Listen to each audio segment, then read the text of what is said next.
Southwest monsoon o habagat pa rin yung umiiral dito sa malaking bahagi ng Luzon. May kita po natin dito sa ating latest satellite animation na halos yung mga makakapal na kaulapan po na associated with habagat ay nandito sa may karagatan. Though posible pa rin po yung mga scattered na mga pagulan natin dito sa Ilocos Region, Zambales, Bataan, Tarlac at Benguet. Possible pa rin po paminsan hanggang sa mga malalakas yung pagulan na ating mararanasan, kaya doble ingat pa rin para sa ating mga kababayan. While dito naman sa Metro Manila at nalalabing bahagi ng Luzon, ngayong hapon at gabi maging mamaya pong madaling araw, possible pa rin tayo makaranas ng mga isolated na mga pag-ulan, dala pa rin ito ng habagat. Hindi naman po tayo nag-expect ng tuloy-tuloy ng mga malalakas na pag-ulan, but possible pa rin yung short period ng heavy rains. Kaya again, doble ingat pa rin po para sa ating mga kababayan. While for the rest of the country naman, mostly dito sa Visayas at Mindanao, kung meron po tayong mararanasan ng mga pag-ulan ay yung mga isolated o yung mga biglaan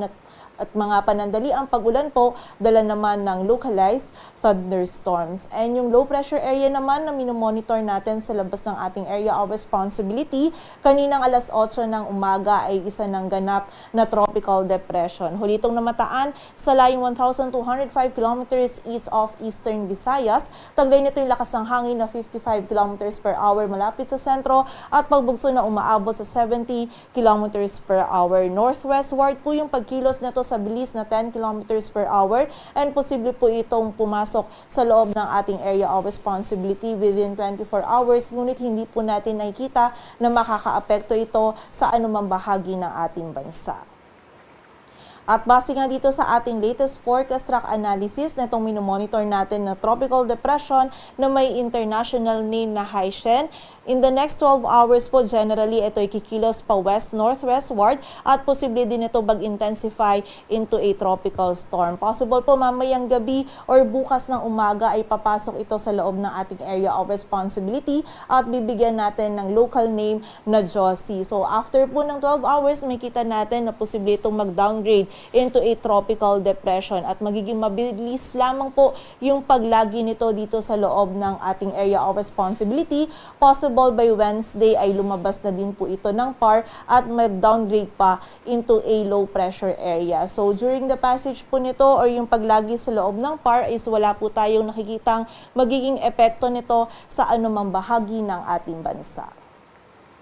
At para naman sa maging lagay ng ating panahon, bukas araw ng Martes, dito sa bahagi ng Ilocos Region at Zambales, patuloy pa rin na magiging maulap yung ating kalangitan.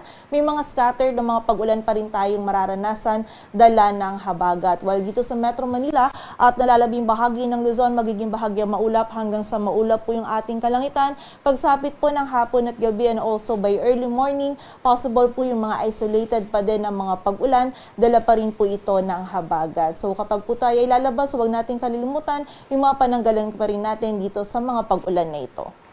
Agwat ng temperatura dito sa Metro Manila ay mula 25 to 32 degrees Celsius. Sa bahagi naman ng Visayas at Mindanao maging sa area ng Palawan, magiging bahagyang maulap hanggang sa maulap po yung ating kalangitan.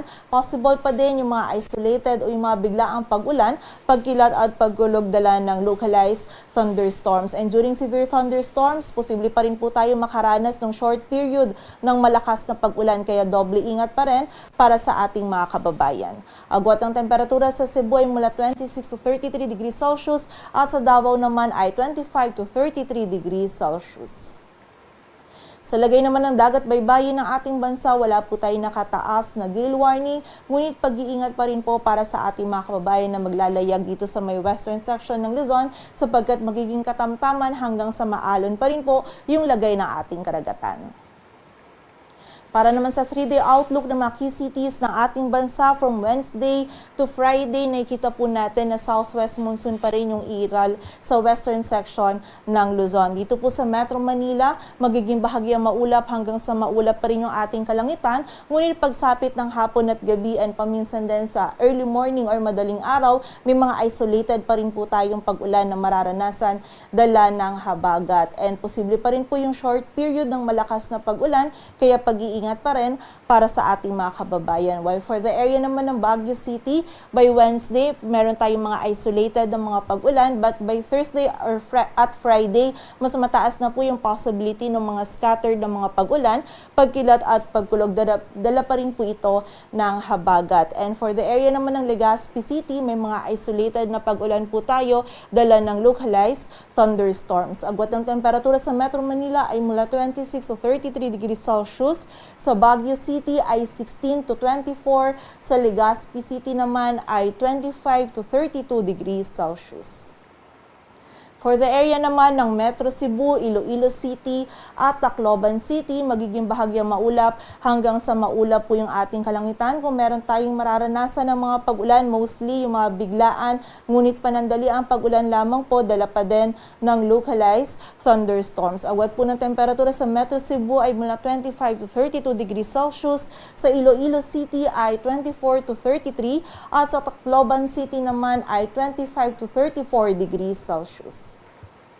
Sa area naman ng Mindanao, partikular na yan sa Metro Davao, Cagayan de Oro City at Zamboanga City, patuloy pa rin po na magiging bahagyang maulap hanggang sa maulap yung ating kalangitan.